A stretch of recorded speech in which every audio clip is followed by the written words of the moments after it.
আপনি একটু এদিকে আসবেন, তাহলে আমরা বাইরে যাবো।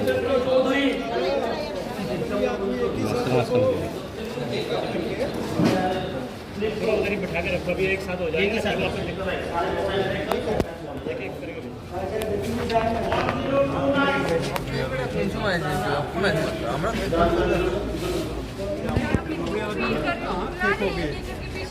तो आपके गांव के हमने वोट डलवाना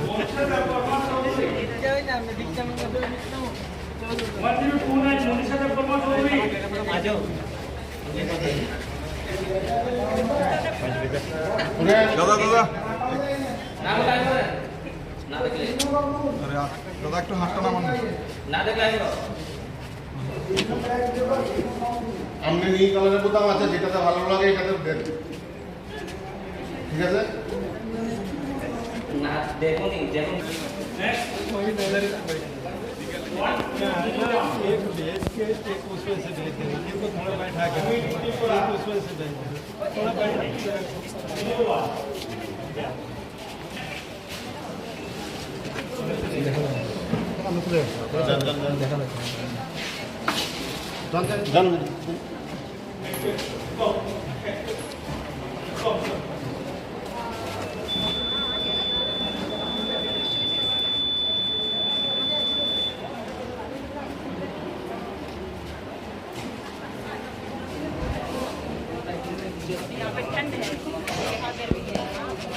ভোট তো আমাদের দেশের 140 কোটি মানুষের জন্য এটা শুধু ভোট না, এটা গণতন্ত্র রক্ষার, সংবিধান রক্ষার লড়াই।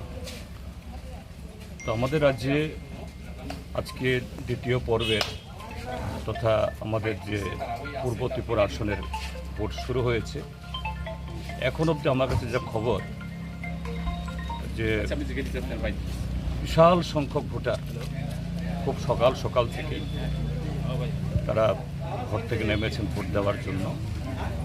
শাসক দল ভারতীয় জনতা পার্টি, যারা ত্রিপুরাজ্যের মধ্যে ইতিমধ্যেই জনধিকৃত, জনগণ থেকে বিচ্ছিন্ন, এই সরব প্রচার শেষ হওয়ার পর থেকে বিভিন্ন জায়গা থেকে পশ্চিম ত্রিপুরা যা করেছে, এখানে করার চেষ্টা করেছে আমাদের এই সাবরুম বিভাগেও। কিন্তু এখন অবধি জনগণের যে উচ্ছ্বাস, জনগণের যে মেজাজ, এটাতে তারা খুব বেশি সেরকমভাবে পশ্চিম ত্রিপুরা যেমন করেছে এরকম করতে পারেনি বলে আমার কাছে খবর। তারপরও কিছু জায়গাতে আমাদের পোলিং এজেন্টদেরকে এই বুথে ঢোকার থেকে তারা এদেরকে বিরত করেছে। কোনো জায়গাতে প্রশাসনের তরফ থেকে কমিশনে জানানোর পর দ্রুত অ্যাকশন নিয়েছে। এবং এও খবর যে শাসক দলে কিছু মন্ত্রী নেতা তারা বিভিন্নভাবে ঘুরছেন।